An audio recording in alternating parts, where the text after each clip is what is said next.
Good morning friends, Rajshree law institute के YouTube channel पर मैं जयपुर से एडवोकेट पंकज जोशी आपका हार्दिक स्वागत करता हूं, हार्दिक अभिनंदन करता हूं। आइए एपीओ टेस्ट सीरीज नंबर 3 को अब डिस्कस करते हैं उसी मैथमेटिकल अंदाज में, उसी वे में।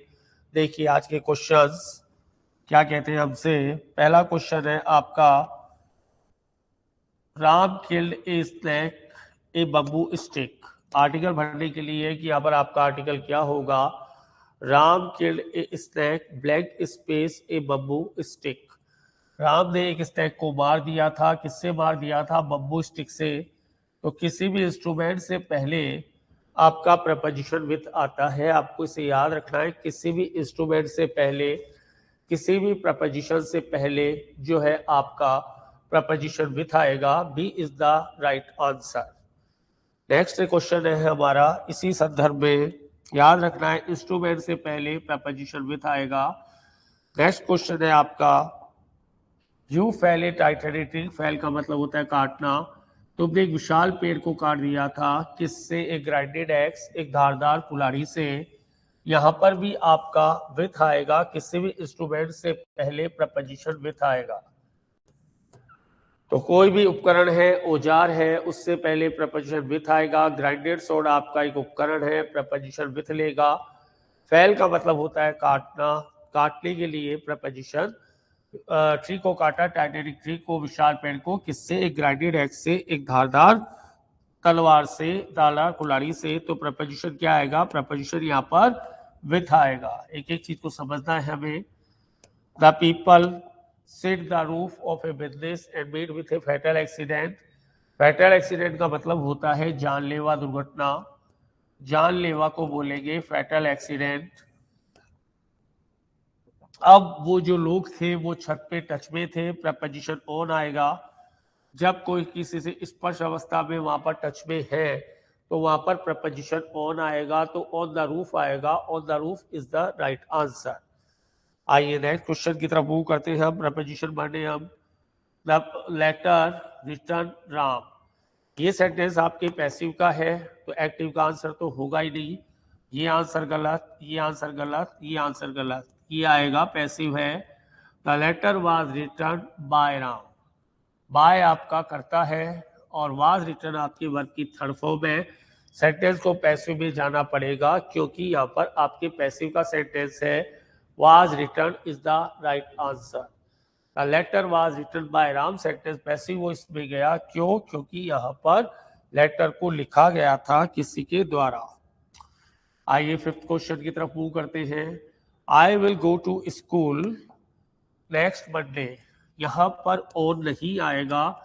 क्यों? क्योंकि जब किसी भी वार से पहले आप डील का यूज कर लेते हैं, नेक्स्ट, ईच, एवरी और लास्ट का यूज कर लेते हैं, तो वहां पर फिर आप और का यूज नहीं करेंगे। इसलिए यहां पर आंसर आएगा zero preposition. A is the right answer. आइए नेक्स्ट क्वेश्चन की तरफ मूव करते हैं। आई गोट योर पार्सल ट्यूसडे। यहाँ पर सिंपल आपका एक वार है इसलिए प्रपोजिशन ऑन आएगा। वार से पहले हमेशा ऑन आता है। संडे, मंडे, ट्यूसडे से पहले हमेशा ऑन आएगा। और जब आप इस वार से पहले नेक्स्ट, ईच, एवरी और लास्ट लगा देंगे तो फिर ऑन नहीं आएगा। दोनों ग्रामर पॉइंट ऑफ व्यू को साथ रोटेशन में लेना है आपको। They will go to Bangalore. वो बैंगलोर जाएंगे। किससे? एक एरोप्लेन से। तो यहाँ पर यदि आपका बाय एन एरोप्लेन यदि आपका आंसर देना है तो आप यहाँ पर ये आंसर नहीं देंगे, गलत आंसर होगा। बाय एरोप्लेन आएगा क्योंकि बाय के बाद कोई भी ट्रांसपोर्टेशन मोड है, परिवहन का कोई भी साधन है, ट्रांसपोर्टेशन मोड है, परिवहन का कोई भी साधन है, तो वह जीरो आर्टिकल आता है। आपका जीरो आर्टिकल आता है, वहां पर आर्टिकल नहीं आएगा। नेक्स्ट है आपका, his father cancer last night. यहाँ पर जब किसी व्यक्ति की जो मृत्यु है वो बीमारी से होगी, कैंसर से होगी, तो वहां पर ऑफ आएगा। इसलिए ये ऑप्शन गलत, ये ऑप्शन गलत। अब आंसर ए आई या बी आई, ये हमारी कहानी में जिंदा है। तो यहाँ पर डाइड ऑफ आएगा क्योंकि लास्ट नाइट आ गया तो वहां पर डाइड ऑफ का यूज होगा। लास्ट नाइट के साथ डाइड ऑफ आएगा। नेक्स्ट आइए, नेक्स्ट हमारा क्वेश्चन है, please await me, I am coming with in 5 minutes. मेरा इंतजार कीजिए। अवेट के साथ प्रपोजिशन फोर नहीं आएगा। अवेट के साथ जीरो प्रपोजिशन आता है, ये एक अच्छी ग्रामर है। जेएनपी आएगा। Zero proposition, C is the right answer. यदि यहाँ पर वेट होता तो फोर आता, अवेट है तो कोई प्रपोजिशन नहीं आएगा। एक अच्छी ग्रामर, एक शानदार grammar. I T by his mother, ये सेंटेंस पैसिव इसमें जाना जाता है, भेजिए पैसिव में। एक्टिव का कोई भी आंसर गलत, दैट इज रॉन्ग। अब यहाँ पर इन्वाइट के साथ फोर आए या टू आए, ये कहानी जिंदा है, तो आंसर ए आएगा। I was invited to, sentence passive वो इसमें जाएगा, पहली बात। इन्वाइट के साथ टू आएगा, दूसरी बात। आइए, right word of following words. A person, one word लिखना है आपको। ए person who does any work is hobby, कोई भी आदमी कोई भी काम बिना पैसे के करता है, विदाउट मनी करता है, एज ए हॉबी करता है, वो आदमी अमेचर कहलाएगा। B is the right answer.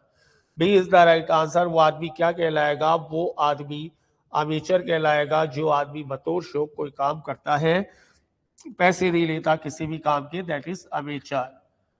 A person who does not follow social custom, सामाजिक रीति रिवाजों को ना मानने वाले लोग, जैसे वो लोग जो लिव रिलेशनशिप में रहते हैं, वो लोग क्या कहलाएंगे? वो पारंपरिक रीति रिवाजों को नहीं मानते, वो बोहेमियन कहलाएंगे। B is the right answer. A person who belongs to medium class family, एक पर्सन जो मध्यम वर्गीय परिवार से संबंधित है, बिलोंग के साथ टू आएगा। वो इंसान क्या कहलाएगा? वो इंसान बुर्जवा कहलाएगा। जो इंसान मध्यम वर्गीय परिवार से कनेक्ट रखता है, वो आपका बुर्जवा कहलाएगा। नेक्स्ट क्वेश्चन आता है, divided into two equal parts, दो भागों में बराबर विभाजित करना, क्या कहलाएगा? रोड हो सकती है, धर्म हो सकता है, किसी के विचार हो सकते हैं। दो भागों में इक्वल डिवाइड होने को कहते हैं bifurcate. A is the right answer. और इसी सीरीज में आखिरी जो कैटेगरी है वो है आपका a thing is never die, जो चीज कभी ना मरे, जिसको कहते हैं अमर। जैसे हमारी आत्मा, हमारे कर्म, हमारे डीड, सब के सब क्या है? हमारे अमर है। हमारी जो बॉडी है वो मॉर्टल है, जबकि हमारे जो कर्म है वो इमॉर्टल है। इमॉर्टल का मतलब है अमर, जो कभी ना मर सके। तो ये था हमारा क्वेश्चन नंबर 15, जो कहता है कि यहाँ पर कोई चीज ना मरे, वो क्या कहलाएगी? वो आपकी इमॉर्टल कहलाएगी। इमॉर्टल का मतलब होता है अमर। तो फ्रेंड्स, ये थे हमारे 15 क्वेश्चन।